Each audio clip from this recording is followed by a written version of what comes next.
Hi, good morning. Teresa McGallagher from the Miracles Tribe with our daily workbook lesson from A Course in Miracles. Today we are on lesson 133. I will not value what is valueless. Ready? Sometimes in teaching there is benefit, particularly after you have gone through what seems theoretical and far from what the student has already learned, to bring him back to practical concerns. This we will do today. We will not speak of lofty, world-encompassing ideas, but dwell instead on benefits to you. You do not ask too much of life, but far too little. When you let your mind be drawn to bodily concerns, to things you buy, to eminence as valued by the world, you ask for sorrow, not for happiness. This course does not attempt to take from you the little that you have. It does not try to substitute utopian ideas for satisfaction which the world contains. There are no satisfactions in the world. Today, we list the real criteria by which to test all things you think you want. Unless they meet these sound requirements, they are not worth desiring at all, for they can but replace what offers more. The laws that govern choice you cannot make, no more than you can make alternatives from which to choose. The choosing you can do, indeed you must, but it is wise to learn the laws you set in motion when you choose, and what alternatives you choose between. We have already stressed there are but two, however many there appear to be. The range is set, and this we cannot change. It would be most ungenerous to you to let alternatives be limitless, and thus delay your final choice until you had considered all of them in time, and had not been brought so clearly to the place where there is but one choice that must be made. Another kindly and related law is that there is no compromise in what your choice must bring. It cannot give you just a little, for there is no in-between. Each choice you make brings everything to you or nothing. Therefore, if you can learn the test by which you can distinguish everything from nothing, you will make the better choice. First, if you choose a thing that will not last forever, what you chose is valueless. A temporary value is without all value. Time can never take away a value that is real. What fades and dies was never there and makes no offering to him who chooses it. He is deceived by nothing in a form he thinks he likes. Next, if you choose to take a thing away from someone else, you will have nothing left. This is because when you deny his right to everything, you have denied your own. You therefore will not recognize the things you really have, denying they are there. Who seeks to take away has been deceived by the illusion loss can offer gain. Yet loss must offer loss, and nothing more. Your next consideration is the one on which the others rest.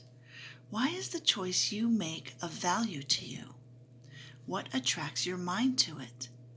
What purpose does it serve? Here it is easiest of all to be deceived, for what the ego wants it fails to recognize. It does not even tell the truth as it perceives it, for it needs to keep the halo which it uses to protect its goals from tarnish and from rust, that you may see how innocent it is. Yet is its camouflage a thin veneer which could deceive but those who are content to be deceived. Its goals are obvious to anyone who cares to look for them. Here is deception doubled, for the one who is deceived will not perceive that he has merely failed to gain. he will believe that he has served the ego's hidden agenda. Yet, though he tries to keep its halo clear within his vision, still must he perceive its tarnished edges and its rusted core. His ineffectual mistakes appear as sins to him because he looks upon the tarnish as his own, the rust a sign of deep unworthiness within himself.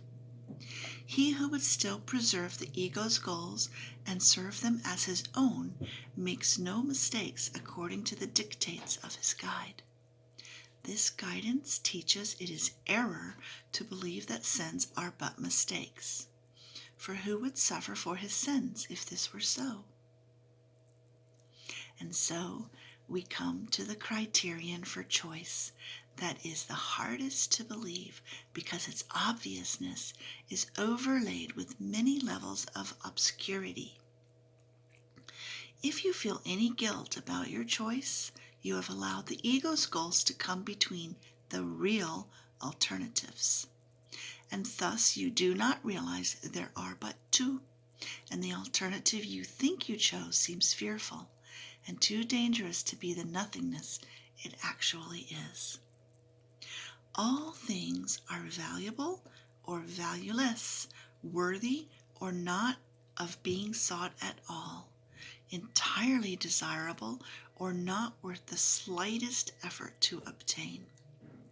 Choosing is easy just because of this. Complexity is nothing but a screen of smoke which hides the very simple fact that no decision can be difficult. What is the gain to you in learning this? It is far more than merely letting you make choices easily and without pain. Heaven itself is reached with empty hands and open minds, which come with nothing to find everything and claim it as their own. We will attempt to reach this state today with self-deception laid aside and with an honest willingness to value but the truly valuable and the real. Our 2 extended practice periods of 15 minutes each begin with this. I will not value what is valueless, and only what has value do I seek, for only that do I desire to find. And then receive what waits for everyone who reaches unencumbered to the gate of heaven, which swings open as he comes. Should you begin to let yourself collect some needless burdens, or believe you see some difficult decisions facing you, be quick to answer with this simple thought. I will not value what is valueless, for what is valuable belongs to me. So we have 2 practice sessions today, 15 minutes each. Good luck. Look forward to seeing you again tomorrow. And thanks again for joining me. Bye-bye. Have a great day.